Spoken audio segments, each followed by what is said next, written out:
모두 같은 옷, 같은 말, 같은 생각. 집단 본능의 전시장입니다. 한 일본 학자가 비웃으며 말했죠. 이런 사회에서 어떻게 창의가 피어납니까? 하버드의 학생들도 미소를 지었습니다. 그런데 말입니다. 그들은 몰랐습니다. 가틈 속에서 가장 빠른 변화가 시작된다는 걸. 누구도 시키지 않았지만 사회는 스스로 진화했습니다. 위기 앞에선 하나로 동기화되고 평상시엔 완벽히 개인으로 흩어집니다. 명령 없는 질서, 강요 없는 통일성. 이것이야말로 사회 진화의 다음 단계. 인류가 아직 이해하지 못한 의식적 집단성이었습니다. 이제 인류학이 묻습니다. 이건 문화입니까? 아니면 사회적 유전자입니까? 지금부터 그 놀라운 현장 속으로 들어가 보시죠. 미국에서 날아온 충격적인 이야기. 바로 시작합니다. 그리고 지금 어디에서 시청하고 계신지 댓글로 남겨주세요. 여러분의 이야기도 듣고 싶습니다. 그 전에 잠깐 1초 만에 누를 수 있는 좋아요 버튼을 꾹 눌러주시면 영상 제작에 큰 힘이 됩니다. 그럼 바로 사연 시작하겠습니다. 지금 돌이켜보면 그날이 전환점이었습니다. 한 나라에 대한 모든 편견이 무너진 날이었어요. 123만이라는 숫자가 단순한 통계가 아니라 살아있는 의지라는 걸 깨달은 순간이었죠. 안녕하세요. 제 이름은 카메론 마렌이라고 합니다. 하버드에서 사회학을 공부하고 있어요. 그날 강의실에서 본 건 이론이 아니었습니다. 한국이라는 이름의 기적이었어요. 100년 걸린다던 불가능을 3년 만에 가능으로 바꾼 이야기 말입니다. 사실 강의실에 온 건 우연이었습니다. 룸메이트 로엘이 아침 일찍 깨우며 특별 강의 가자고 했어요. 일본 사회 구조 심화 과정이라는 설명이었습니다. 평소 동아시아에 관심 많던 터라 흔쾌히 따라 나섰어요. 메이지 유신 후 근대화 과정이나 집단주의, 기업 문화 같은 주제를 기대하며 노트를 새로 챙겼습니다. 기분 좋은 아침이었어요. 강의실 문을 열었을 때 공기가 달랐습니다. 200석이 넘는 좌석이 거의 찼더군요. 계단식 배치를 따라 중간쯤 자리를 잡았어요. 옆에서 가방 내려놓던 로엘이 흥분한 목소리로 말했습니다. 리처드 교수님 강의는 정말 귀하다면서요. 비교사회학의 전설이라는 건 익히 알던 사실이었습니다. 기대가 됐어요. 칠판 옆 스크린을 보는 순간 이상했습니다. 강의 제목이 예상과 달랐어요. 이론으로 설명되지 않는 나라들. 한국 사회 사례 연구라고 적혀 있었습니다. 일본이 아니라 한국이라니요. 순간 김이 샜습니다. 솔직히 한국에 대해 아는 게 거의 없었어요. 최근 들어 조금 문화 이슈 이야기가 들려왔었고 반도체나 자동차 만드는 나라 정도로만 알고 있었어요. 로엘에게 작게 속삭였습니다. 일본 아니고 한국이래요. 친구도 어리둥절한 표정이더군요. 둘 다 별 관심 없는 주제였습니다. 자리에서 일어나 나갈까 하는 생각도 스쳤어요. 하지만 이미 강의실이 꽉 차서 움직이기 애매했습니다. 그냥 듣자. 리처드 교수님 강의니까 뭔가 있겠지. 그렇게 마음을 달래며 앉아 있었어요. 바로 그때 강단 쪽 문이 열렸습니다. 리처드 교수님이 천천히 들어오셨어요. 70대 중반쯤 되어 보이는 백발의 노신사였습니다. 50년 넘게 사회 구조를 연구해온 권위자라는 건 알고 있었어요. 교수님이 강단에 서시자 웅성거리던 소리가 딱 멈췄습니다. 존재감 자체가 압도적이었어요. 교수님이 강의실을 천천히 둘러보시며 입을 여셨습니다. 오늘 여러분에게 보여드릴 것은 이론이 무너지는 광경입니다. 그 목소리가 강의실 구석구석까지 퍼져나갔어요. 사회학 교과서 어디에도 설명되지 않는 현상 말이에요. 갑자기 등골이 서늘해지는 기분이었습니다. 이론이 무너진다니? 대체 무슨 말씀이실까요? 분위기가 확 달라지는 게 느껴졌어요. 리모컨을 드시더니 거대한 스크린에 영상이 켜졌습니다. 바다가 펼쳐졌어요. 그런데 뭔가 심상치 않았습니다. 파도 색이 검었어요. 카메라가 천천히 해안가로 이동하며 참상이 드러나기 시작했습니다. 하얗던 백사장이 온통 시커먼 기름으로 뒤덮여 있었어요. 파도가 밀려올 때마다 끈적한 원유가 모래를 덮쳤습니다. 바위마다 검은 액체가 흘러내리고 있었어요. 교수님의 목소리가 울려 퍼졌습니다. 2007년 12월 7일 새벽 태안 앞바다에서 벌어진 일입니다. 허베이 스피리트호 유조선이 좌초되며 원유 12,000kl가 쏟아졌어요. 화면에 숫자가 떴습니다. 올림픽 수영장 5개를 채울 수 있는 양이라는 설명이었어요. 그 검은 기름이 파도를 타고 해안선 300km를 뒤덮었다는 내용이 나왔습니다. 영상이 계속 이어졌습니다. 더 끔찍한 장면들이 나왔어요. 기름 범벅이 된 갈매기 한 마리가 날개를 파닥거리다 모래사장에 쓰러졌습니다. 온몸이 검은 액체로 뒤덮인 채 숨을 헐떡이는 모습이었어요. 카메라가 바닷가를 따라 이동하며 죽은 물고기들을 비췄습니다. 어민들이 그물을 올리는 장면도 나왔는데 물고기 대신 기름 덩어리만 가득했어요. 한 어민의 얼굴이 클로즈업 됐습니다. 50대쯤 되어 보이는 분이었어요. 눈빛에 절망이 가득했습니다. 교수님이 설명을 이어가셨어요. 태안 지역 주민 3만 명 중 절반이 어업으로 생계를 이어가던 사람들이었습니다. 하루아침에 모든 것을 잃었어요. 양식장은 폐쇄됐고 어선들은 항구에 묶였으며 관광객들도 발길을 끊었습니다. 기름 냄새 진동하는 해변에 누가 오겠습니까? 지역 경제가 순식간에 붕괴됐다는 내용이었어요. 다음 장면은 더 충격적이었습니다. 국제해양오염 전문가들이 현장을 조사하는 모습이 나왔어요. 하얀 방호복 입은 전문가들이 샘플을 채취하며 고개를 저었습니다. 화면 하단에 자막이 떴어요. 노르웨이 해양연구소 수석 연구원의 분석이었습니다. 이 정도 규모의 원유 유출은 해양 생태계에 치명적이며 미생물부터 어류까지 먹이사슬 전체가 파괴된다는 내용이었어요. 자연 회복에는 최소 100년이 소요될 것으로 예상된다는 문장이 눈에 들어왔습니다. 100년이라는 단어에 강의실에서 탄식이 흘러나왔습니다. 다음 자료가 나왔어요. 프랑스 환경공학 연구팀의 보고서였습니다. 원유 속 중금속과 발암 물질이 해저 퇴적물에 스며들면 수십 년간 독성이 유지된다는 분석이었어요. 미국 알래스카 엑슨 발대즈호 사고 사례가 나왔습니다. 30년 지난 당시에도 해변 일부에서 여전히 기름이 검출된다는 거예요. 태안은 오염 범위가 더 넓기 때문에 회복 기간은 그보다 훨씬 길 것이라는 예측이었습니다. 일본 환경청 자료도 화면에 떴습니다. 생물 다양성 회복까지 고려하면 200년도 부족할 수 있다는 내용이었어요. 갯벌 생태계는 특히 취약하며 한번 파괴되면 원상복구가 거의 불가능에 가깝다는 평가였습니다. 자막을 읽으며 마음이 무거워졌어요. 이건 환경사고가 아니라 생태계 전체의 죽음이었습니다. 교수님이 다시 말씀하셨습니다. 전 세계 전문가들의 의견은 일치했습니다. 태안 앞바다는 끝났다는 거였어요. 복구는 사실상 불가능하며 최선은 자연이 스스로 치유하기를 기다리는 것뿐이라는 분석이었습니다. 그마저도 100년 이상 걸릴 거라는 게 중론이었어요. 국제해양기구도 같은 결론을 내렸습니다. 인간이 할 수 있는 일은 더 이상 없다는 판단이었어요. 한국 정부의 초기 대응 장면이 나왔습니다. 방제선들이 출동해 오일 펜스를 설치하는 모습이었어요. 하지만 파도가 거세서 펜스가 계속 파손됐습니다. 헬기에서 기름 분해제를 뿌리는 장면도 나왔지만 효과는 미미해 보였어요. 바다가 너무 넓었고 기름은 이미 곳곳에 스며들어 있었습니다. 한방제 전문가 인터뷰가 나왔어요. 기계로는 한계가 있으며 바위 틈새나 모래 속 깊은 곳까지는 손을 쓸 방법이 없다는 내용이었습니다. 로엘이 작게 중얼거렸습니다. 정말 끔찍하다면서요. 맞았습니다. 끔찍했어요. 화면 속 바다는 생명이 사라진 죽음의 공간처럼 보였습니다. 노트에 몇 자 적으며 생각했어요. 역시 환경재난은 답이 없구나. 인간이 자연을 파괴하는 건 순식간이지만 회복은 불가능에 가깝다는 걸 또 확인하는 것 같았습니다. 교수님이 영상을 멈추셨습니다. 강의실 조명이 다시 밝아졌어요. 표정이 묘하게 변했습니다. 입가에 미소가 살짝 번지고 있었어요. 여러분, 지금까지 본 것이 2007년 12월의 상황입니다.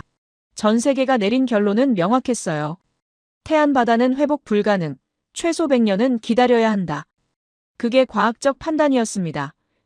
잠시 말을 멈추셨어요. 강의실이 숨죽인 듯 조용했습니다.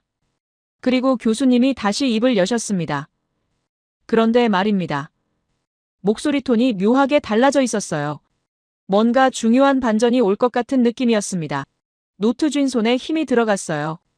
앞으로 몸을 살짝 숙이며 스크린을 응시했어요. 교수님의 다음 말이 궁금해지기 시작했습니다. 100년이라던 그 바다에 대체 무슨 일이 벌어진 걸까요? 침묵이 길었습니다. 교수님이 말을 멈추신 채 학생들을 바라보고 계셨어요. 그 짧은 정적 속에서 무언가 거대한 반전이 준비되고 있다는 걸 본능적으로 느꼈습니다. 손바닥에 땀이 배기 시작했어요. 옆자리 로엘도 숨을 죽이고 있었습니다. 강의실 전체가 하나의 유기체처럼 긴장하고 있었어요. 교수님의 입가에 미소가 번졌습니다. 그런데 말입니다.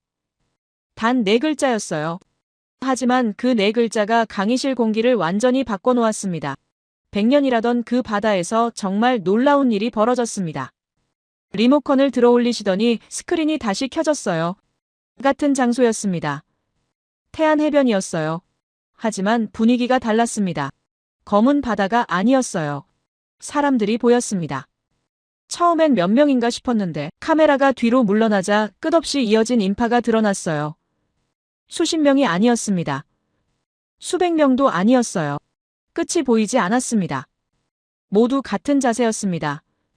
쪼그려 앉아 있었어요. 손에 든 건 첨단 장비가 아니었습니다.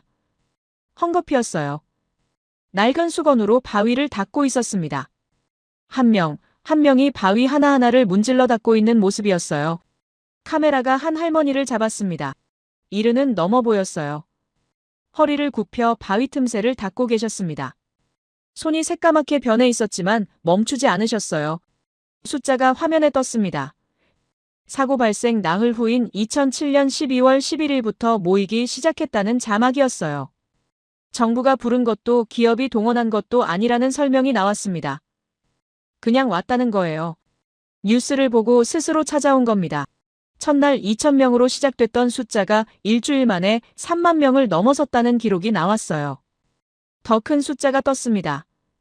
123만 명. 잠깐 뭔가 잘못 본 건가 싶어 눈을 비볐습니다. 아니었어요.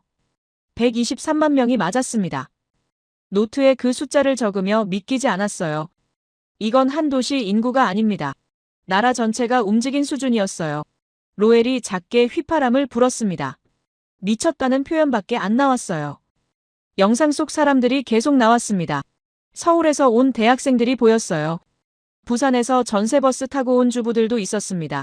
제주도에서 비행기 타고 온 사람들까지 있었어요. 한겨울이었습니다. 바닷바람이 얼마나 차가웠겠습니까? 그런데 그들은 추위 따위는 신경 쓰지 않고 바위를 닦고 있었어요. 한 청년이 화면에 잡혔습니다. 20살쯤 돼 보였어요. 군복무 마치고 바로 달려왔다는 자막이 떴습니다. 제대하고 집에도 안 가고 태안으로 왔다는 겁니다. 왜냐고 물으면 뭐라고 대답했을까요? 인터뷰 내용이 화면에 나왔습니다. 우리 바다니까요. 그게 답의 전부였어요. 교수님의 목소리에 무게가 실렸습니다. 이 사람들에게는 아무런 대가도 주어지지 않았습니다. 교통비도 숙박비도 식비도 모두 자비였어요. 오히려 돈을 쓰면서 온 겁니다. 하루 종일 기름 묻은 바위 닦고 저녁엔 체육관 바닥에서 잤어요. 그렇게 이틀, 사흘, 일주일을 보냈습니다. 작업 장면이 더 자세히 나왔습니다. 기계가 못 들어가는 바위 틈새를 헝겊으로 닦는 모습이었어요. 손가락 하나 들어갈 틈새까지 일일이 닦아냈습니다. 모래사장은 또 어땠을까요? 삽으로 기름 묻은 모래를 퍼내고 새 모래를 채웠어요. 한 삽이 모여 해변이 되살아났습니다. 놀라운 그래프가 나왔습니다. 전문가 예측과 실제 복구 시간 비교였어요. 노르웨이는 100년이라고 했고 프랑스는 150년이라 예측했습니다. 일본은 200년까지 가능하다고 봤어요. 그런데 실제로는 얼마나 걸렸을까요? 화면에 숫자 하나가 떴습니다. 3년, 고작 3년이었어요. 2010년에 물고기가 다시 잡혔고 2011년에 갈매기들이 돌아왔으며 2012년에 관광객들이 다시 찾아오기 시작했다는 기록이 나왔습니다. 100년이 걸린다던 바다가 3년 만에 숨을 쉬기 시작한 겁니다. 이건 과학으로 설명이 안 되는 현상이었어요. 국제학술 논문이 화면에 떴습니다. 태안기름 유출 사고의 비정상적 회복 속도에 대한 연구였어요. 미국 우주홀 해양연구소 수석 연구원이 쓴 논문이었습니다. 결론 부분을 읽는데 소름이 돋았어요. 인간의 손이 이 정도로 생태계 회복에 기여할 수 있다는 건 전례가 없으며 이는 순전히 한국 국민의 헌신 때문이었다는 내용이었습니다. 다음 영상은 더 극적이었습니다. 2021년 유네스코 세계유산위원회 회의장이었어요. 21개국 위원들이 모여 있었습니다.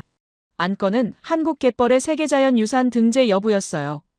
보통 이런 심사는 찬반이 갈린다고 들었습니다. 보류나 조건부가 나오는 경우도 많다고요. 투표 결과가 떴습니다. 21대 0, 만장일치였어요.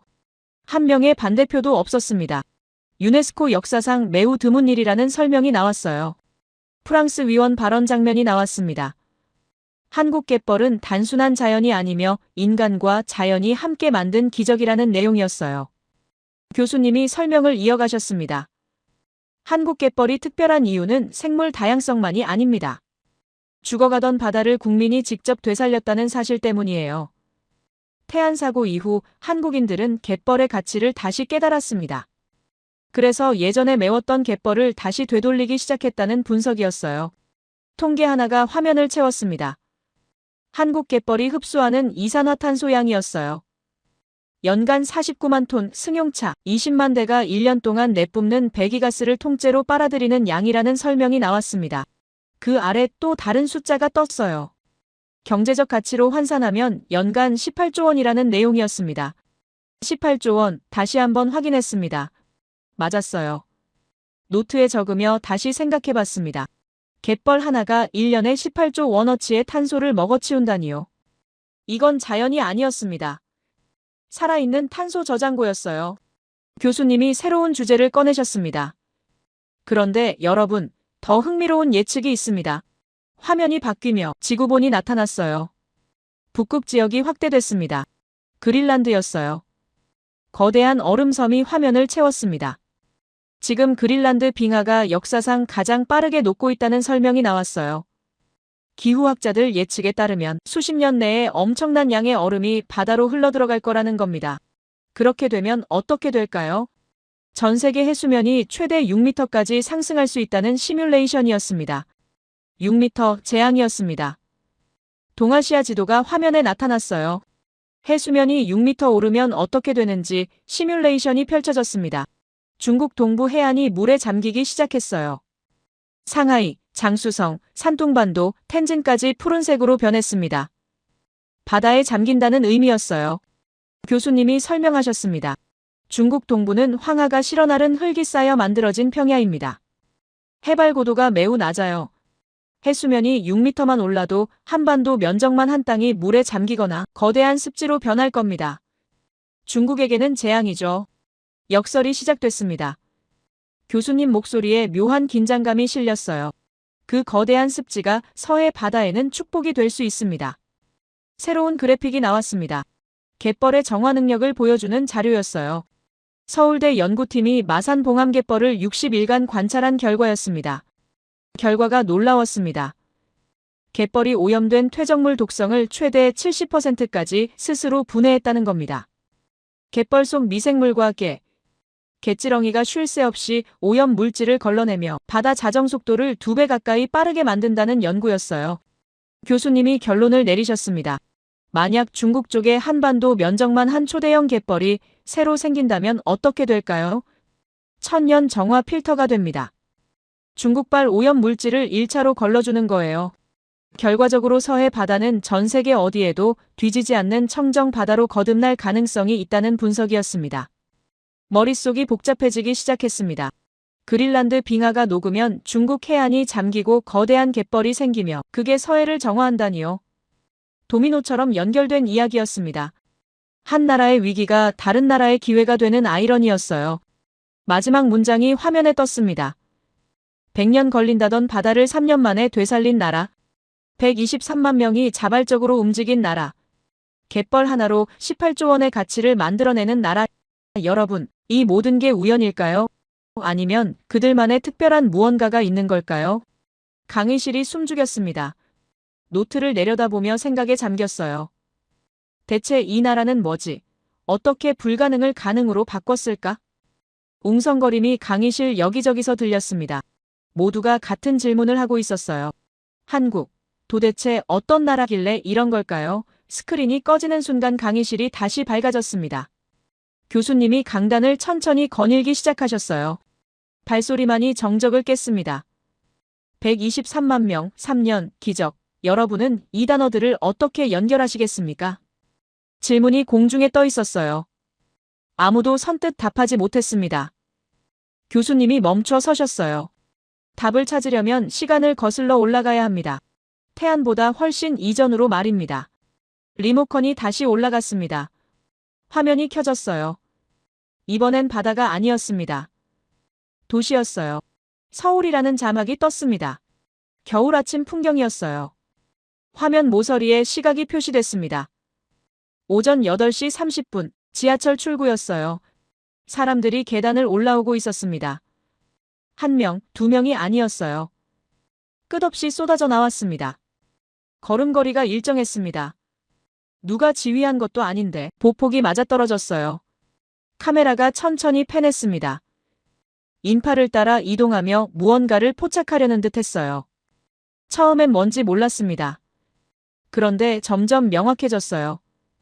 이상한 통일성이 보이기 시작했습니다. 색깔이었습니다. 검은색이었어요. 모든 사람이 검은 긴 외투를 입고 있었습니다. 롱패딩이라고 하던가요? 남자도 여자도 젊은이도 나이 든 사람도 전부 같은 스타일이었어요. 마치 암묵적 합의라도 있었던 것처럼 보였습니다. 로엘의 웃음소리가 났습니다. 완전 교복 같네요. 여기저기서 키득거림이 터져나왔어요. 앞쪽 여학생이 한마디 거들었습니다. 저게 자유로운 선택일 리 없다면서요. 강의실 공기가 가벼워졌습니다. 노트 적으며 솔직히 공감했어요. 억압된 사회의 전형처럼 느껴졌습니다. 로엘이 손을 들었습니다. 교수님, 저건 명백한 집단주의 아닙니까? 개인의 자율성이 완전히 사라진 것처럼 보입니다. 다른 학생이 맞장구 쳤어요. 획일화된 인간들, 복제품 같다는 표현까지 나왔습니다. 웃음과 동조가 강의실을 채웠어요. 한 학생이 더 보탰습니다. 저런 사회에서는 창의성이 나올 수 없을 것 같다면서요. 혁신도 기대하기 어렵고 모든 사람이 틀에 박힌 삶을 산다는 분석이었습니다. 또 다른 학생이 말했습니다. 실리콘밸리에서는 절대 볼 수 없는 광경이라면서요. 여기서는 모든 사람이 자기만의 스타일로 개성을 표현한다는 내용이었어요. 로엘이 결론을 내렸습니다. 교수님, 저 사람들은 왜 개인이 아니라 집단의 부품으로만 존재하는 건가요? 자기 정체성은 어디에 있는 거죠? 학생들의 웃음소리가 강의실을 채웠습니다. 자유와 개성을 최고 가치로 여기는 미국 대학생들에게는 이해할 수 없는 모습이었을 겁니다. 교수님이 침묵하셨습니다. 학생들의 반응을 지켜보시며 미소를 지으셨어요. 그리고 천천히 일어나시더니 말씀하셨습니다. 목소리가 갑자기 진지해졌어요. 여러분, 지금 표면만 보고 계십니다. 강의실이 조용해지기 시작했습니다. 정말로 저게 개성 없는 복제품들의 행진으로 보이십니까? 학생들이 교수님의 표정 변화를 감지하기 시작했어요. 교수님이 화면을 다시 가리키며 말씀하셨습니다. 제 눈에는 저게 완전히 다르게 보입니다. 언제든 명령 한 번이면 전쟁터로 나갈 준비가 완료된 100만 대군처럼 보이거든요. 강의실에 정적이 흘렀습니다. 100만 대군이라는 표현에 학생들이 당황한 기색이 역력했어요. 교수님이 화면을 멈추시고 설명을 시작하셨습니다. 겉모습만 보시는 것 같습니다. 처음에는 똑같이 생각했어요. 하지만 이건 매우 특별한 현상입니다. 화면이 바뀌며 새로운 영상이 나왔습니다. 중국의 과거 모습이었어요. 1960년대 베이징 거리였습니다. 수만 명의 사람들이 걸어가고 있었습니다. 모두 푸른색 인민복을 입고 있었어요. 문화대혁명 시기라는 자막이 떴습니다. 교수님이 설명하셨습니다. 중국 정부는 부르주아 사치를 없애야 한다며 남녀노소 모두에게 푸른색 중산복만 입게 강요했습니다. 치마를 입거나 화려한 옷을 입으면 홍위병에게 끌려가 구타당했어요. 머리카락이 잘리기도 했습니다. 다음 영상으로 넘어갔습니다. 이번에는 제2차 세계대전 시기 일본이었어요. 1940년 도쿄 거리 모습이 나타났습니다. 모든 남성들이 카키색 국민복을 입고 있었어요. 1940년 일본 제국은 전시 체제를 위해 일반 남성들에게 카키색 국민복 착용을 법으로 의무화했다는 설명이 나왔습니다. 여성들에게는 몸빼를 입혔다는 내용도 있었어요. 교수님의 목소리가 낮아졌습니다. 이 옷을 입히는 순간 민간인은 사라지고 전 국민이 언제든 징집 가능한 병사가 됐습니다. 철저한 통제에 의한 군사화였어요. 강의실 분위기가 완전히 달라졌습니다. 학생들이 한국 영상을 다른 시각으로 보기 시작한 것 같았어요. 교수님이 계속 설명하셨습니다. 서구 언론은 당시 중국 거리를 보고 마치 파란 개미떼가 움직이는 것 같다며 인간성이 상실된 모습이라고 보도했습니다. 잠시 멈추시고 학생들을 바라보셨어요. 하지만 한국의 경우는 아주 독특한 현상입니다. 다시 서울 영상이 나왔습니다. 교수님이 핵심을 짚으셨습니다. 중국은 정부가 강요했고 일본은 법으로 의무화했습니다. 그런데 한국에서는 아무도 강요하지 않았어요. 스스로 선택한 겁니다. 로엘이 눈을 크게 뜨며 말했습니다. 그럼 더 이상한데요. 왜 한국인들은 굳이 자발적으로 똑같이 입는 건가요? 교수님이 대답하셨습니다. 바로 그겁니다. 이건 누구도 의도하지 않은 자연적인 현상처럼 일어난 일이에요. 화면에 체크리스트가 나타나기 시작했습니다. 첫 번째 항목이 떴어요. 한국인들은 청결에 매우 신경을 많이 씁니다. 검은 옷은 조금 더러워져도 티가 안 나죠. 흰 셔츠에 커피를 쏟으면 바로 눈에 띄지만 검은 옷은 그렇지 않습니다. 두 번째 항목이 나왔습니다. 한국인들은 남의 시선을 매우 신경 씁니다. 빨간 옷을 입으면 눈에 띄죠. 노란 옷을 입어도 마찬가지입니다. 하지만 검은 옷은 어디서든 무난해요. 회사에서도 모임에서도 어떤 상황에서도 실패하지 않는 선택이라는 설명이었습니다. 세 번째 항목이 떴습니다. 기능적 측면에서 패딩은 가장 합리적인 선택입니다. 화면에 겨울 의류들의 비교표가 나왔어요. 모직 코트는 무겁고 비쌉니다. 가죽 재킷은 추위를 막기 어렵죠. 하지만 패딩은 가장 가벼우면서도 가장 따뜻한 옷이에요. 보온이란 기능 면에서 최고의 선택이라는 분석이었습니다. 네 번째 항목까지 나왔습니다. 경제적 합리성입니다. 가격 비교표가 화면에 떴어요. 좋은 모직 코트는 수백만 원입니다. 하지만 패딩은 10만 원대에서도 충분한 품질을 얻을 수 있어요. 게다가 내구성도 뛰어나서 몇 년간 입을 수 있다는 내용이었습니다. 교수님이 핵심을 설명하셨습니다. 결국 5천만 한국인이 각자 이런 합리적 계산을 했습니다. 손가락으로 하나씩 세시며 말씀하셨어요. 더러워도 티 안 나는 옷, 어디서든 무난한 옷, 가장 따뜻한 옷, 가장 경제적인 옷, 결과가 검은색 롱패딩이었던 겁니다. 강의실이 완전히 조용해졌습니다. 교수님의 목소리가 낮아졌어요. 이게 바로 한국 사회의 무서운 점입니다. 그들이 의도하지 않았는데도 결과적으로 하나로 모이게 되는 특수한 사회라는 겁니다. 노트에 빠르게 적기 시작했습니다. 이건 완전히 새로운 관점이었어요. 교수님이 계속 설명하셨습니다. 보통의 국가들이 선호하지 않는 아파트가 한국에서는 최고 선호 주택이 되는 것도 같은 원리입니다. 개성 있는 단독주택보다 효율적이고 경제적이고 안전하니까요. 식사 시간에 모두 같은 메뉴를 주문하는 것도 마찬가지입니다. 뒤처지지 않기 위해 신기술을 빠르게 받아들이는 것도 같은 맥락이에요. 가장 중요한 포인트가 나왔습니다. 남들보다 튀는 복장을 선호하지 않고 무채색 옷을 입는 것. 칭찬을 받아도 만족하지 않는 것. 이 모든 게 자만하지 않고 절대 방심하지 않는 한국인의 생존 본능을 나타냅니다. 교수님이 잠시 멈추셨어요.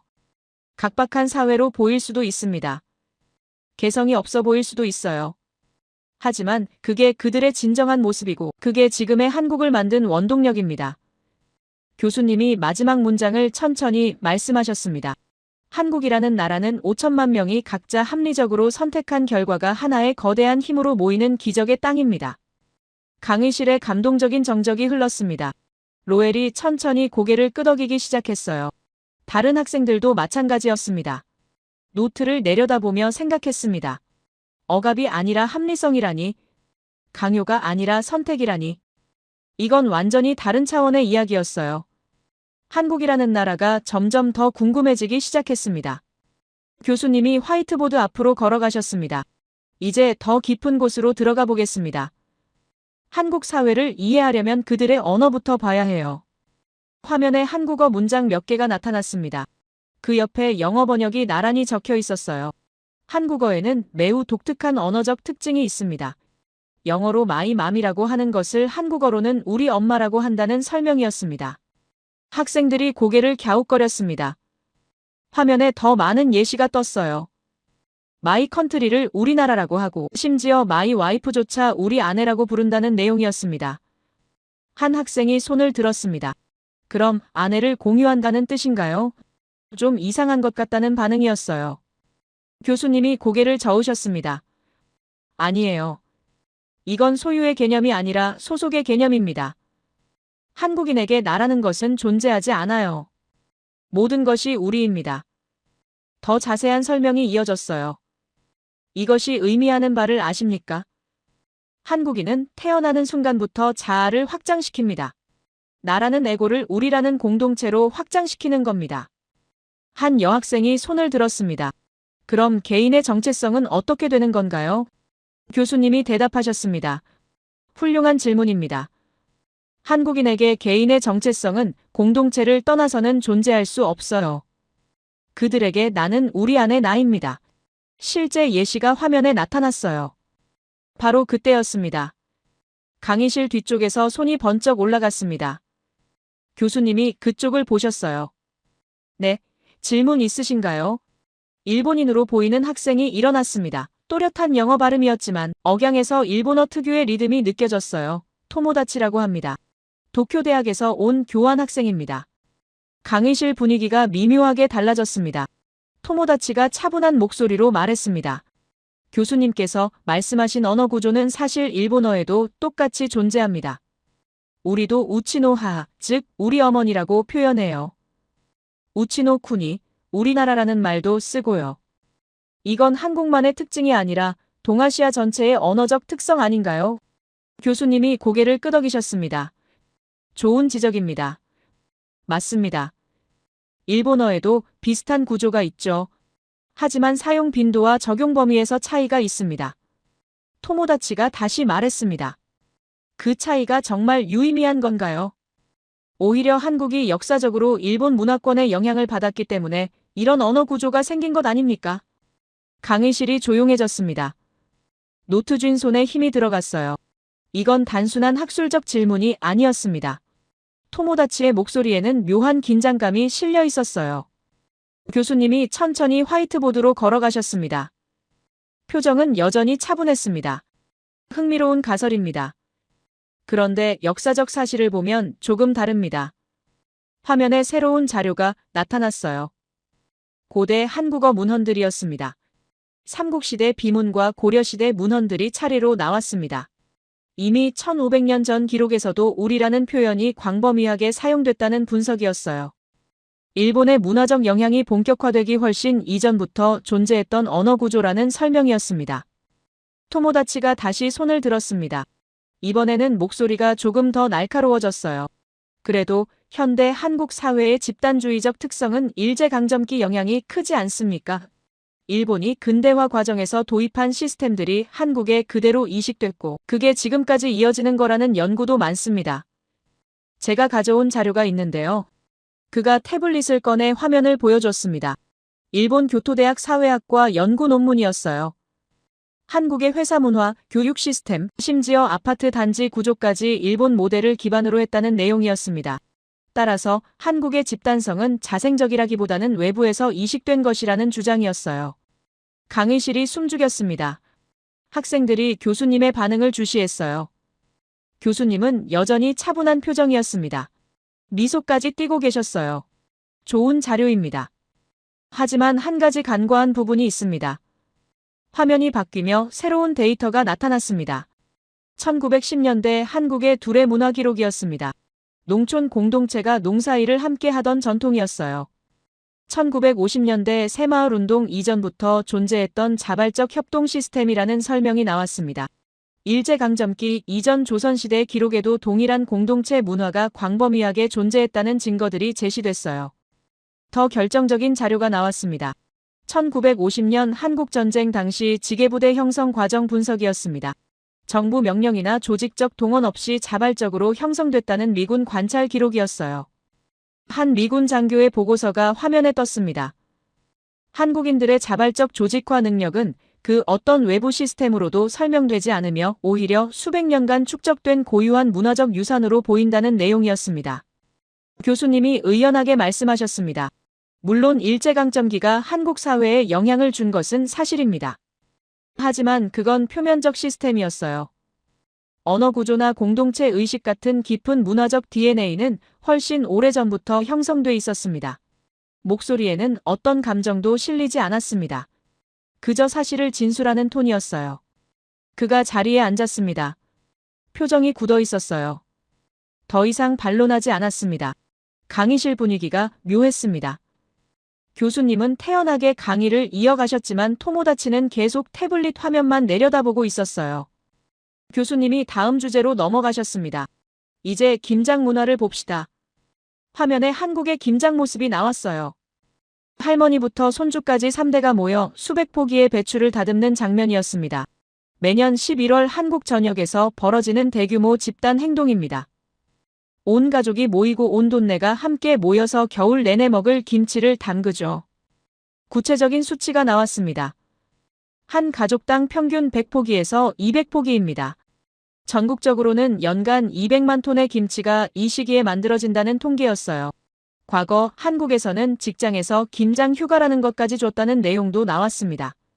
국가적 행사나 다름없었던 겁니다. 교수님이 핵심을 설명하셨습니다. 1년치 식량을 함께 만들며 그들은 확인합니다.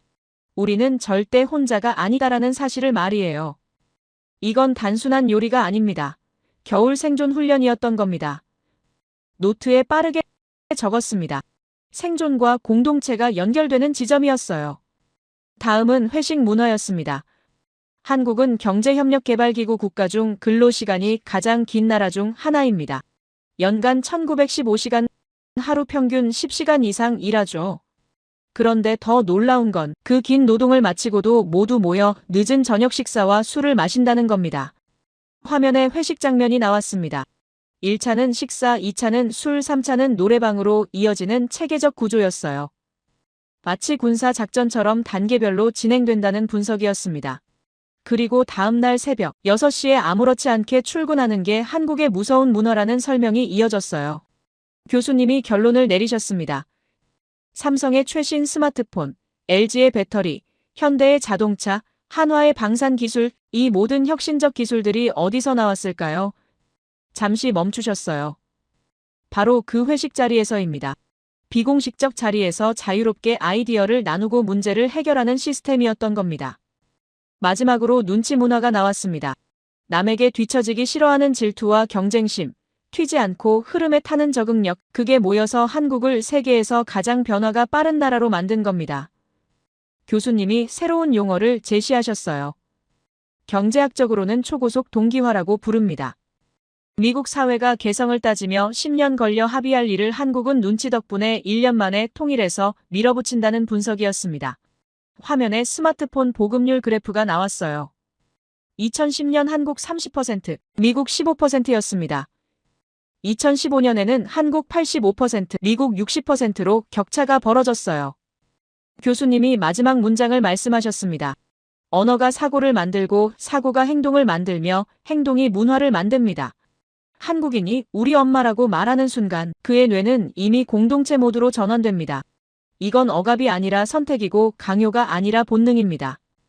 앞자리를 돌아보니 토모다치가 여전히 고개를 숙이고 있었습니다. 더 이상 질문하지 않았어요. 노트에 적으며 생각했습니다. 언어가 사고를 지배한다는 게 이런 거구나. 효율과 개성이 대립하는 게 아니라 합리적 선택들이 모여 하나의 질서가 되는 거구나. 한국이 점점 더 선명해지기 시작했습니다. 교수님이 화면을 전환하셨습니다. 이제 한국인의 가장 독특한 특성을 보여드리겠습니다.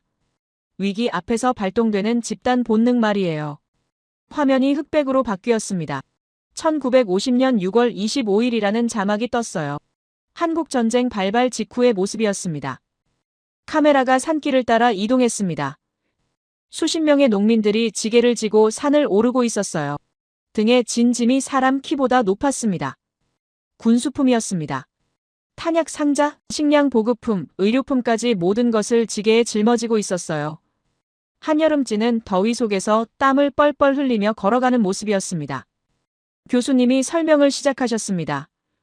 북한군이 남침했을 때 놀라운 일이 벌어졌습니다. 아무도 시키지 않았는데 전국에서 지게부대가 자발적으로 조직됐어요. 농민들이 자기 소중한 지게를 들고 나와서 군대에 짐을 날랐습니다. 징집 영장이 나온 것도 아니었어요. 정부가 동원한 것도 아니었습니다. 화면 속 한 농민의 얼굴이 클로즈업 됐습니다. 50대쯤 되어 보이는 분이었어요. 얼굴은 땀과 먼지로 범벅이었지만 눈빛만은 흔들리지 않았습니다. 뒤를 돌아보니 로엘이 이해할 수 없다는 표정을 짓고 있었어요. 작게 속삭였습니다. 군인도 아닌데 왜 전장에 뛰어드는 거죠? 로엘이 더 강하게 말했습니다. 미국 같으면 나는 민간인이라고 쓴 깃발을 들고 안전지대로 도망쳤을 겁니다. 그게 합리적이잖아요. 내 목숨은 국가의 소유물이 아니니까요. 다른 학생들도 고개를 끄덕였습니다. 서구적 관점에서는 당연한 반응이었어요. 교수님이 깊은 미소를 지으셨습니다. 맞습니다. 개인주의 사회에서는 도망치는 게 가장 똑똑한 선택이죠. 잠시 멈추셨어요. 하지만 한국은 공동체 사회입니다. 화면을 확대해서 보여주셨어요. 그들에게 전쟁은 국가 대 적군의 싸움이 아니었어요. 우리 마을, 우리 이웃의 파멸의 싸움이었습니다. 핵심 개념이 화면에 떴습니다. 환난상휼, 어려움이 닥치면 서로 돕는다는 뜻이었어요. 이건 법이 아니라 생존 본능이라는 설명이 나왔습니다. 교수님이 계속 말씀하셨습니다. 옆집 김 씨가 총을 들고 나갔는데 뒷집 이 씨가 도망을 간다고요. 한국의 공동체 안에서는 그게 죽음보다 더 부끄러운 일로 여겨집니다.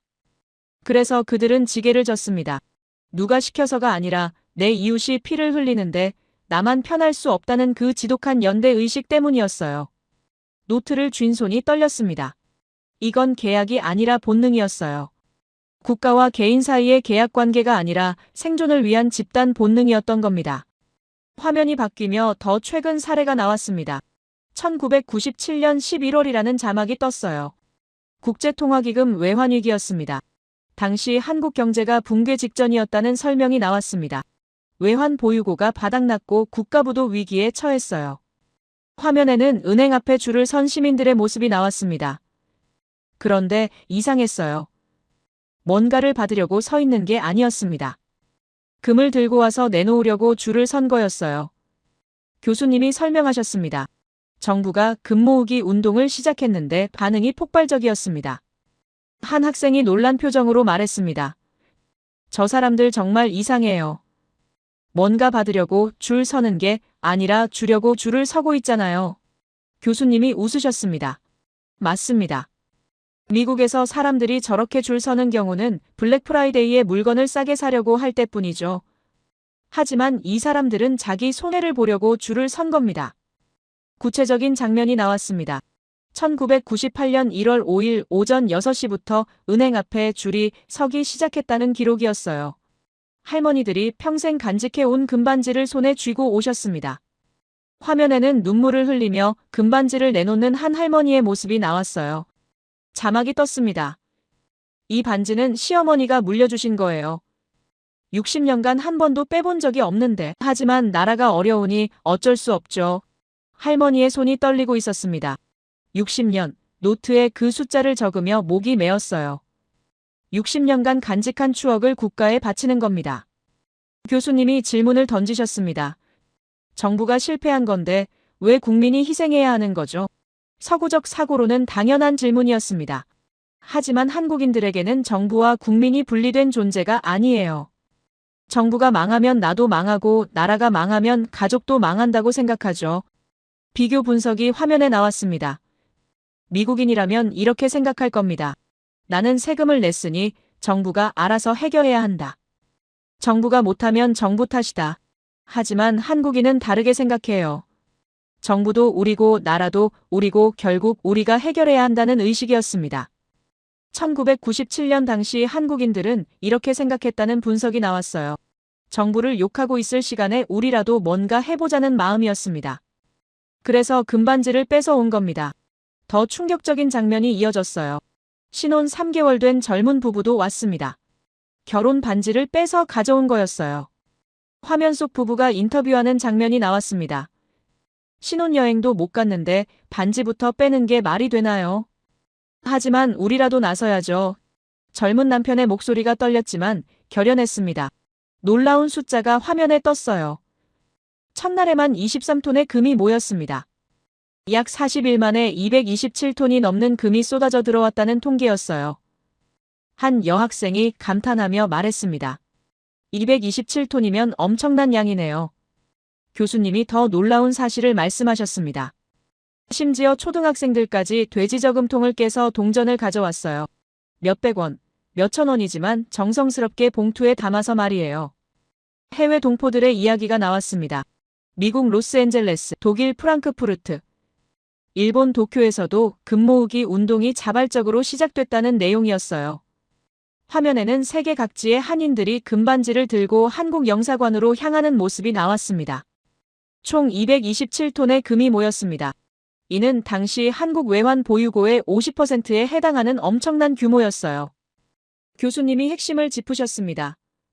누가 강요했나요? 아무도 안 했어요. 그들은 우리가 어려우면 나도 어렵다는 본능으로 움직인 겁니다. 강의실이 완전히 조용해졌습니다. 등을 의자에 기대며 깊은 사색에 잠겼어요. 이건 단순한 애국심이 아니었습니다. 교수님이 새로운 관점을 제시하셨습니다. 그런데 여러분, 이 정신은 어디서 온 걸까요? 화면에 한반도 지도가 나타났어요. 북쪽으로는 중국과 러시아, 동쪽으로는 일본이 둘러싸인 지정학적 위치였습니다. 한국은 역사상 수백 번의 침략을 받았습니다. 생존 자체가 기적이었던 땅이에요. 그 수많은 위기 속에서 한국인들은 깨달았습니다. 나라가 망하면 안 된다는 것을 말이에요. 기술이 무너지면 안 되고 꾸준히 성장해야 한다는 절박함이었습니다. 이 생각의 뿌리가 바로 한국이라는 게 대단한 겁니다. 물론 누구나 갖고 있는 생각이지만 한국은 그걸 1000년 넘게 실천해온 민족이에요. 조상들의 정신이 현대까지 이어지고 있다는 분석이 나왔습니다. 지정학적 리스크를 안고 있지만 어떤 역경에서도 의연하게 대처하고 오히려 위기를 기회로 만드는 힘. 그 뿌리가 바로 조상들이 물려준 생존 DNA라는 설명이었어요. 위기가 오면 더욱 강해지고 힘이 배가 되는 민족이라는 결론이었습니다. 교수님이 마지막 문장을 말씀하셨습니다. 그리고 이런 나라가 다른 나라를 위해서도 똑같은 마음으로 움직입니다. 태안 바다를 되살릴 때도 우리 바다라는 마음이었고 지구 환경을 지킬 때도 우리 지구라는 마음이에요. 우리라는 개념이 국경을 넘어 인류 전체로 확장되는 겁니다. 노트에 천천히 적었습니다. 위기 시 더 강해지는 민족, 본능적으로 하나가 되는 사람들, 그리고 그 힘을 인류를 위해 쓰는 나라. 가슴 깊은 곳에서 무언가가 울렸습니다. 이건 이론으로 설명할 수 없는 영역이었어요. 인간 본성의 가장 아름다운 면을 본 것 같았습니다. 교수님이 새로운 자료를 보여주셨습니다. 이제 한국인의 가장 독특한 심리를 봅시다. 화면에 한국 뉴스 기사가 떴어요. 삼성전자 분기 실적 역대 최고 돌파라는 제목이었습니다. 당연히 축하 댓글이 달렸을 거라고 생각했어요. 그런데 화면을 보는 순간 놀랐습니다. 댓글창이 펼쳐졌습니다. 이럴 때일수록 더 노력해야 된다. 아직 한국은 멀었다. 중국이 따라오고 있는데 방심하면 안 된다. 저출산이 오히려 문제다. 긍정적 뉴스인데도 경계를 늦추지 않는 반응들이었어요. 칭찬받는 상황에서도 위기 의식을 드러내는 댓글들이 대부분이었습니다. 교수님이 설명하셨습니다. 지난 3년간 주요 포털 사이트의 경제 관련 기사 댓글 2만 건을 분석했습니다. 화면에 연구 자료가 떴어요. 실제 한국 언론사 기사들을 분석해보면 정말 흥미로운 결과가 나온다는 내용이었습니다. 삼성전자 수출 실적이 신장됐다거나 한국 경제 순위가 올라갔다는 긍정적 기사에는 어떤 댓글이 달릴까요? 더 많은 댓글들이 화면에 나왔습니다. 축하보다는 테슬라를 조심해야 한다. BYD가 무섭다는 반응이 더 많았어요. K-팝이 빌보드 차트에서 1위를 할 때도 마찬가지였습니다. 이건 일시적 현상이다. 서구 시장에서 지속 가능할지 의문이라는 댓글들이었어요. 한 학생이 놀란 표정으로 말했습니다. 정말 자축하지 않네요. 교수님이 대조적인 사례를 보여주셨습니다. 반면 다른 국가에서 한국이나 한국인이 피해를 보는 기사는 어떨까요? 2025년 9월 미국 조지아주에서 벌어진 한국인 대량 구금 사태를 예로 들어보겠습니다. 구체적인 설명이 이어졌어요. 현대차와 LG에너지솔루션이 합작으로 건설 중인 배터리 공장에 미국 이민 당국이 급습했습니다. 헬기와 드론까지 동원해서 500여 명의 요원이 들이닥쳐 한국인 300여 명을 포함해 총 475명을 체포했다는 내용이었어요. 화면에는 수갑에 묶인 채 구금 시설로 끌려가는 한국인들의 모습이 나왔습니다. 당시 한국 언론 기사 댓글 반응은 완전히 달랐어요. 정부가 최선을 다했을 것이다. 현지 상황이 복잡해서 어쩔 수 없었다. 우리 국민들 무사히 돌아와서 다행이다. 미국이 너무했다는 반응들이었습니다. 일본과의 독도 분쟁 기사는 더 극명했습니다. 일본이 독도 영유권을 주장하는 기사가 나올 때마다 한국 네티즌들은 일사불란하게 단결한다는 분석이 나왔어요. 역사 왜곡을 중단하라. 독도는 우리 땅이다. 일본의 제국주의 야욕을 경계해야 한다는 댓글들이 폭발적으로 달린다는 내용이었습니다. 한 학생이 감탄했습니다. 정말 극명하게 다르네요. 교수님이 핵심을 설명하셨습니다. 칭찬받을 때는 경계하고 공격받을 때는 단결하는 겁니다. 이건 단순한 겸손이 아니에요. 전략적 사고 방식입니다. 성공했을 때 방심하면 언제든 추락할 수 있다는 위기 의식, 그리고 외부 공격에는 무조건 단결해서 맞서야 한다는 생존 본능이죠. 놀라운 통계가 제시됐습니다. 이런 반응 패턴은 95% 이상의 일관성을 보인다는 연구 결과였어요. 개인차가 거의 없다는 뜻이었습니다. 이것이 바로 집단 지성의 무서운 면이라는 설명이 나왔어요. 미국인들과 정반대입니다. 미국인은 칭찬을 들으면 더 자신감을 가져요. 하지만 한국인은 칭찬을 들으면 불안해합니다. 한 여학생이 고개를 갸웃거렸어요. 왜 불안해하는 건가요? 교수님이 대답하셨습니다. 그들은 본능적으로 알아요. 칭찬에 취해 샴페인을 터뜨리는 순간 몰락한다는 것을 말이죠. 자기 비판이야말로 한국을 멈추지 않게 만드는 최고의 엔진이라는 분석이었습니다. 구체적인 기업 사례가 나왔습니다. 삼성이 반도체 1위가 됐을 때 축배를 든 게 아니라 더 큰 투자를 했다는 내용이었어요. 현대차가 세계 5위 자동차 회사가 됐을 때도 위기의식을 더 키웠습니다. LG가 배터리 세계 2위가 됐을 때는 1위가 될 때까지는 방심하면 안 된다는 경영 방침을 세웠다는 기록이 나왔어요. 교수님이 강조하셨습니다. 다른 나라들이 성과에 만족할 때 한국은 다음 목표를 향해 달려가고 있어요. 영원히 만족하지 않는 헝그리 정신, 이것이 바로 한국인의 무기입니다. 고개를 끄덕이며 노트에 적었습니다. 자만하지 않는 1등이 가장 무섭다는 생각이 들었어요. 화면이 바뀌며 새로운 주제가 나왔습니다. 그런데 여러분, 이런 정신이 어디서 온 걸까요? 교수님이 질문을 던지셨어요. 바로 그 수많은 위기 경험에서 왔습니다. 일제강점기, 한국전쟁, 국제통화기금 위기, 이 모든 절망적 순간들이 한국을 더욱 강하게 만들었어요. 오히려 이런 계기들이 한국이라는 나라를 더욱 성장하게 만드는 원동력이 됐다는 분석이 나왔습니다. 위기를 겪을 때마다 국민들은 확인했어요. 우리는 함께 이겨낼 수 있다는 것을 말이에요. 그 확신이 문화가 되고 국가력이 됐습니다. 교수님이 중요한 포인트를 짚으셨습니다. 문화도 국가력을 높이는 가장 큰 포인트입니다. 나라를 사랑하는 마음을 서로 확인할 수 있는 게 문화예요. 한국은 그걸 눈에 띄게 보여주고 있습니다. 금모으기 운동, 태안자원봉사, 갯벌 복원, 이 모든 게 문화의 힘이었어요. 한국의 저축률 통계가 나왔습니다. 한국 가계의 저축률은 34.6%라는 숫자가 떴어요. 미국은 13.1%, 독일은 17.2%였습니다. 학생들이 놀란 표정을 지었어요. 더 놀라운 건 이들이 왜 저축하는지를 알면 이해하게 될 거라는 설명이 나왔습니다. 한국인들의 인생 계획이 화면에 펼쳐졌습니다. 20대엔 취업 준비, 30대엔 결혼 자금, 40대엔 내 집 마련, 50대엔 자녀 교육비, 60대엔 노후 자금, 모든 게 미리 계획되어 있다는 내용이었어요. 한 여학생이 감탄했습니다. 정말 체계적이네요. 교수님이 계속 설명하셨습니다. 서구에서는 현재를 즐기라고 하지만 한국인들은 미래를 위해 현재를 희생해요. 한국 대학생들은 1학년부터 취업을 준비합니다. 토익, 자격증, 인턴십 모든 걸 미리 계획하죠. 미국 학생들이 파티하고 여행할 때 한국 학생들은 도서관에 있다는 비교 분석이 나왔어요. 100세 시대라는 개념이 소개됐습니다. 한국에는 100세 시대라는 말이 있어요. 100살까지 살 거라고 가정하고 인생을 설계하는 겁니다. 한국인들의 투자 패턴이 화면에 나왔습니다. 부동산, 주식, 교육, 보험, 모든 투자가 장기적 관점에서 이루어진다는 분석이었어요.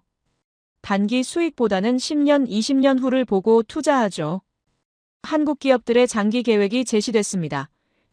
삼성의 2050년 비전, LG의 2030년 로드맵, 현대차의 2040년 전략이 화면에 떴어요. 모든 기업이 수십 년 후를 계획합니다. 미국 기업들이 분기별 실적에 집중할 때 한국 기업들은 몇십 년을 내다본다는 비교였습니다. 가장 상징적인 예가 나왔습니다. 한국 부모들은 아이가 태어나자마자 대학 등록금을 모으기 시작해요. 18년 후를 미리 준비하는 겁니다. 교수님이 핵심을 설명하셨어요. 한국인들은 불확실한 미래가 두려워요. 그래서 모든 걸 미리 계획하고 준비하고 대비하죠. 더 충격적인 사실이 나왔습니다. 한국인들은 죽을 때까지도 계획을 세워요. 화면에는 한국의 수목장과 납골당 예약 현황이 나왔습니다. 미리 묘지를 사고 장례 비용을 준비해요. 심지어 자녀들에게 부담을 주지 않기 위해 자신의 장례식까지 미리 계획한다는 내용이었습니다. 교수님이 결론을 내리셨습니다. 이것이 바로 한국인의 무서운 점입니다. 그들은 미래를 지배하려고 해요. 미래에 대한 이런 집착이 한국을 오늘의 모습으로 만든 원동력입니다. 영원히 배고픈 정신, 절대 만족하지 않는 1등. 그게 한국을 멈추지 않게 만드는 엔진이라는 설명이었어요. 노트에 천천히 적었습니다. 칭찬을 두려워하는 민족, 미래를 준비하는 사람들, 위기를 기회로 바꾸는 문화, 가슴 깊은 곳에서 무언가가 울렸습니다. 이건 단순한 성공 스토리가 아니었어요. 생존을 위한 필사적인 몸부림이 문화가 되고 그 문화가 국가를 만든 이야기였습니다. 한국이라는 나라가 점점 더 선명해졌어요. 교수님이 천천히 강단을 거니셨습니다. 이제 모든 것을 연결해 보겠습니다. 화면이 다시 켜졌어요. 태안 앞바다였습니다. 처음 봤던 그 검은 기름 바다가 아니었어요. 푸른 파도가 일렁이는 깨끗한 바다였습니다. 2023년 현재 태안 해변이라는 자막이 떴어요. 물고기들이 뛰어오르고 갈매기들이 날아다니는 모습이었습니다. 교수님의 목소리가 강의실에 울려 퍼졌습니다. 100년이 걸린다던 바다가 3년 만에 되살아났습니다. 123만 명이 만든 기적이었어요. 이제 여러분은 이 숫자가 이해되시나요? 강의실이 조용했습니다. 모두가 화면을 응시하고 있었어요. 앞으로 몸을 숙이며 집중했습니다. 검은 롱패딩부터 시작해봅시다. 화면에 서울 출근길 영상이 다시 나왔어요. 5천만 명이 각자 합리적으로 선택한 결과가 하나의 질서로 모이는 사회였습니다. 강요 없이 자발적으로 동기화되는 시스템이었어요. 그 다음은 언어 구조였습니다. 우리 엄마, 우리나라, 우리 안의 나라는 개념이 화면에 떴어요. 개인의 정체성이 공동체와 분리될 수 없는 구조였습니다. 위기 본능이 이어졌습니다. 6.25 지게부대, 국제통화기금 금모으기, 명령 없이 움직이는 123만 명, 환난상휼이라는 생존 DNA였어요. 그리고 자기 성찰이었습니다. 칭찬받아도 만족하지 않고 끊임없이 다음을 준비하는 정신, 영원히 배고픈 1등의 마음가짐이었습니다. 교수님이 천천히 말씀하셨습니다. 퍼즐이 완성되는 순간이었습니다.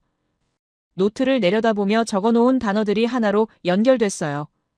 합리성, 공동체의 본능, 성찰, 이 모든 것이 태안에서 폭발했던 겁니다. 가슴이 뛰기 시작했습니다. 이제 123만 명이 이해됐어요. 그건 우연이 아니라 필연이었습니다.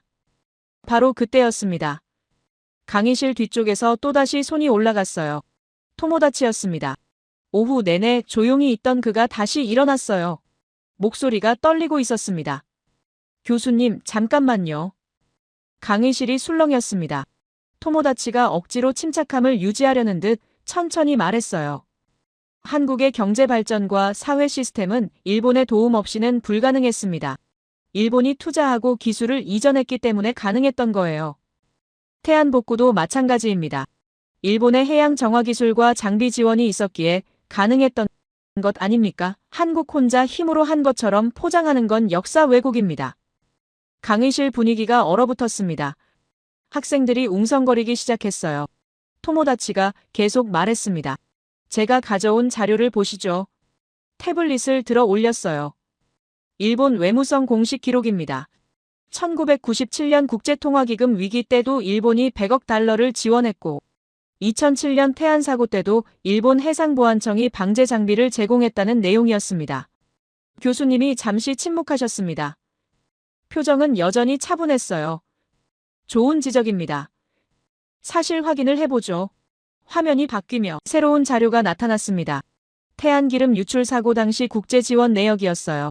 일본뿐만 아니라 미국, 프랑스, 독일, 중국에서도 지원이 왔다는 기록이 떴습니다. 하지만 결정적인 차이가 있었습니다. 교수님이 구체적인 수치를 보여주셨어요. 외국 지원 장비로 처리된 기름은 전체의 15%였습니다. 나머지 85%는 순전히 123만 명의 손으로 닦아낸 거예요. 기계가 들어갈 수 없는 바위 틈새, 모래 속 깊은 곳까지 사람이 직접 닦았습니다. 더 결정적인 자료가 나왔습니다. 국제해양학회에 제출된 논문이었어요. 태안 복구의 핵심 성공 요인은 기술이나 장비가 아니라 전례 없는 규모의 자발적 인력 동원이었다는 결론이었습니다. 노르웨이 해양연구소 수석 연구원의 평가가 화면에 떴어요. 어떤 선진국도 이 정도 규모의 자원봉사를 조직할 수 없다. 이는 한국 고유의 문화적 역량이라는 내용이었습니다.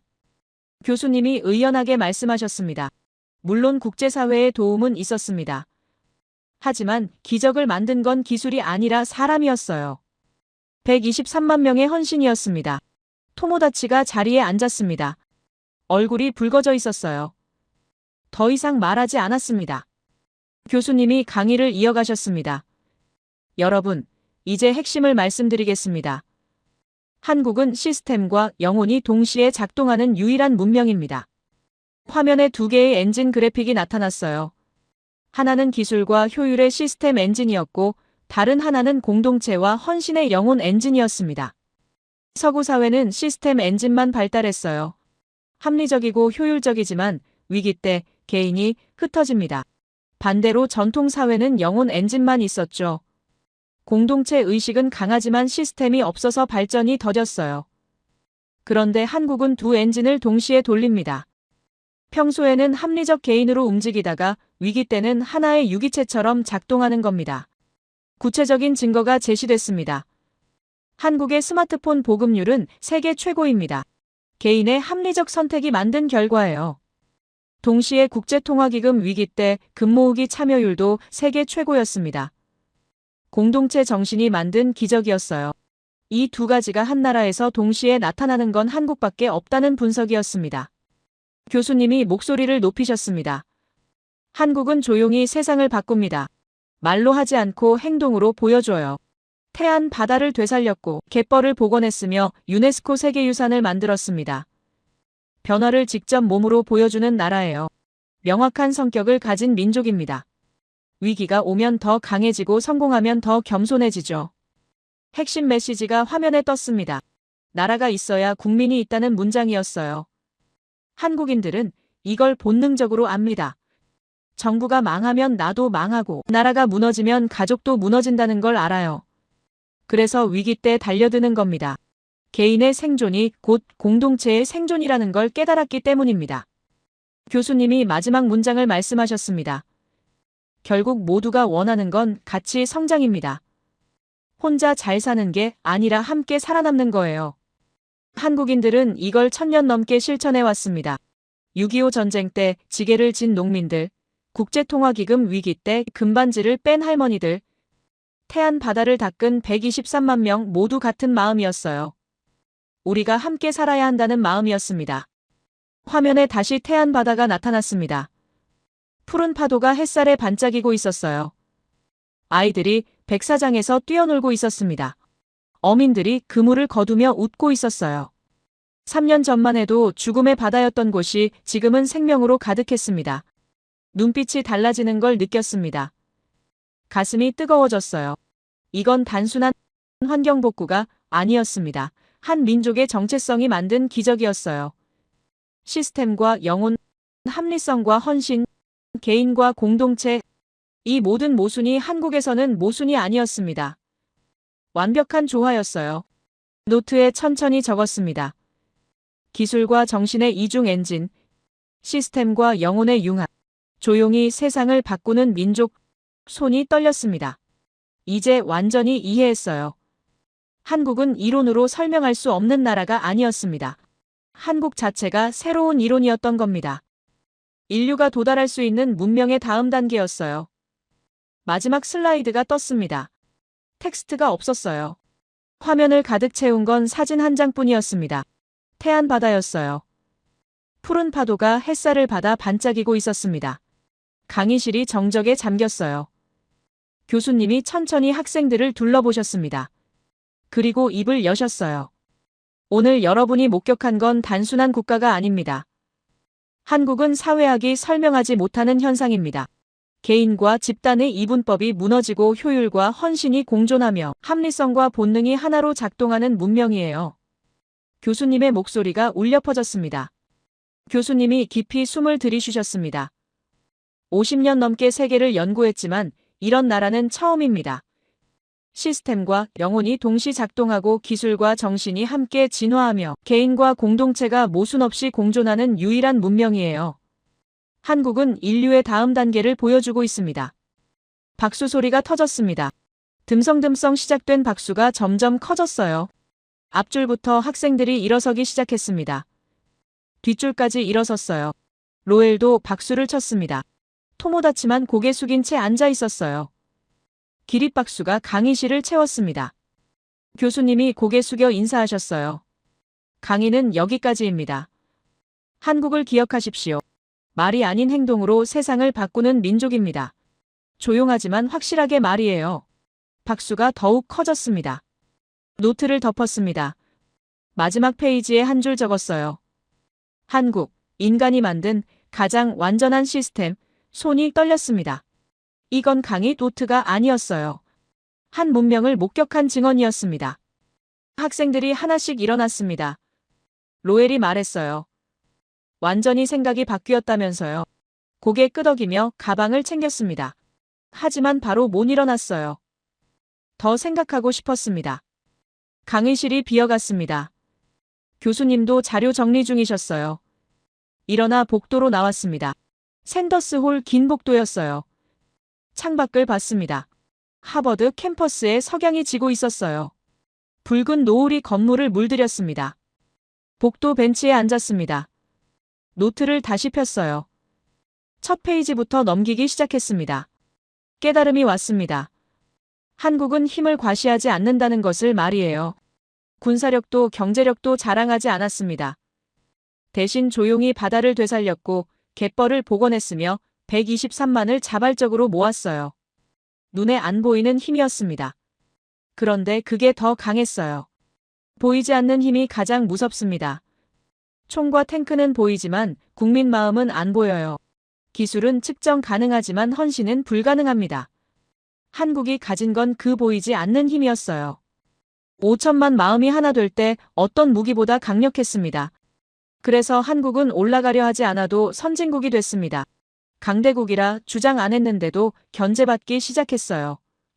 조용히 기술 발전시켰더니 반도체 강국됐고 자동차 만들었더니 세계 5위 됐으며 배터리 개발했더니 필수 파트너 됐습니다. 미국은 한국 없인 첨단 산업 유지 불가능해졌고 중국은 한국 기술 따라잡으려 필사적이며 일본은 한국 성장을 불안하게 보고 있어요. 유럽은 한국과 협력하려 줄 서고 중동은 한국의 미래 맡기기 시작했습니다. 모두 과시 없이 이뤄진 일이었어요. 노트 마지막 장에 적기 시작했습니다. 한국의 진짜 힘은 보이지 않는 곳에 있다. 5천만 국민 마음속에 있고 1000년 이어진 DNA 속에 있으며 위기마다 발동되는 본능 속에 있다. 이건 복사 불가능하고 흉내낼 수 없으며 훔칠 수도 없는 힘이다. 강대국들이 한국을 부러워하는 이유가 이해됐습니다. 그들은 무기와 돈으로 힘 과시하지만 한국은 국민으로 힘 증명해요. 그들은 명령으로 사람 움직이지만 한국은 마음으로 움직입니다. 그들은 계약으로 관계 맺지만 한국은 우리로 하나 돼요. 석양이 붉어지고 있었습니다. 캠퍼스 거니는 학생들이 보였어요. 각자 다른 방향으로 흩어졌습니다. 개인주의 사회 전형이었어요. 그들은 자유롭지만 위기 때 혼자입니다. 한국은 평소엔 개인처럼 살지만 위기 땐 하나 돼요. 오늘 아침이 떠올랐습니다. 일본 강에 기대하다 한국 강이어서 실망했던 순간 말이에요. 트럼프 한국 방문 뉴스만 알고 있었습니다. 몇 시간 전인데 지금은 완전히 달라졌어요. 한국이 완전히 다르게 보이기 시작했습니다. 일어나 복도를 걸었습니다. 도서관 향하며 생각했어요. 내일부터 한국 논문 찾아봐야겠다고요. 비교사회학 주제로 한국 다루고 싶었습니다. 이론으로 설명 안 되는 나라, 아니 이론 자체가 된 나라를 연구하고 싶었어요. 계단 내려가며 마지막 생각이 스쳤습니다. 나는 그날 나라가 아닌 살아있는 생명체를 목격했다. 5천만 세포가 각자 호흡하지만 위기 땐 하나의 유기체처럼 작동하는 생명체였어요. 개인 합리성과 집단 본능이 완벽히 융합된 존재였습니다. 밖으로 나서니 석양이 더 붉었습니다. 하버드 붉은 벽돌이 노을에 물들었어요. 아름다웠지만 아쉬웠습니다. 이 캠퍼스에도 한국처럼 위기 때 123만이 자발적으로 모일 수 있을까? 불가능할 겁니다. 캠퍼스 걸으며 중얼거렸습니다. 이건 흉내 못 낸다. 정말 못 내요. 시스템은 복사 가능하지만 영혼은 불가능합니다. 기술은 배울 수 있지만 천년 DNA는 배울 수 없어요. 한국은 그래서 특별했고, 그래서 강했으며, 그래서 아름다웠습니다. 도서관 계단에 앉아 노트를 마지막으로 폈습니다. 맨 뒷장에 한 문장 적었어요. 한국, 보이지 않는 힘으로 세상 바꾸는 나라. 보이지 않기에 더 강하고, 과시 안에서 더 존경받으며 조용해서 더 무서운 문명. 인류의 다음 단계. 펜 놓고 하늘 올려다봤습니다. 별이 하나둘 떠올랐어요. 오늘 하루 동안 한 나라를 완전히 다시 봤습니다. 아침엔 무관심했던 나라가 저녁엔 가장 연구하고 싶은 대상 됐어요. 이게 한국의 힘이었습니다. 조용히 다가와 마음을 완전히 바꾸는 힘 말이에요. 여러분도 한국을 기억하시길 바랍니다. 그들은 말 아닌 행동으로 증명하고 과시 아닌 실천으로 보여주며 이론 아닌 기적으로 세상을 바꾸는 민족입니다. 보이지 않는 힘이 가장 강하다는 걸 증명한 유일한 나라예요. 그 힘의 원천은 5천만 국민 마음속에 있습니다. 제 이야기를 끝까지 들어주셔서 감사합니다. 모두 안녕히 계세요. 오늘의 사연 어떻게 들으셨나요? 누군가는 그것을 집단 본능이라 하고 누군가는 사회적 유전자라 말하지만 어쩌면 우리 안에 흐르는 그 무언가는 이름으로 설명할 수 없는 것 같아요. 위기 앞에서 한마음으로 움직이고 또 아무 일 없던 듯 제자리로 돌아가는 사람들. 거창한 구호도 명령도 없이 스스로 움직이는 사회. 그건 단순한 협동심이 아니라 오래 쌓여온 어떤 신뢰의 결과 아닐까요? 우리는 서로 다르지만 이상하게도 같은 방향을 향해 가죠. 그리고 그걸 누가 시킨 게 아니라 자연스럽게 그렇게 살아가는 거고요. 어쩌면 그게 이 시대를 버텨내는 한국 사회의 힘인지도 모르겠습니다. 여러분은 어떻게 생각하시나요? 여러분의 생각을 아래 댓글에 남겨주세요.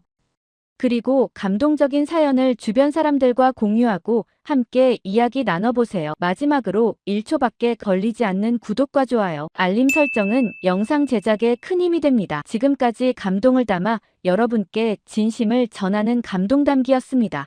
오늘 하루도 행복한 하루 보내세요.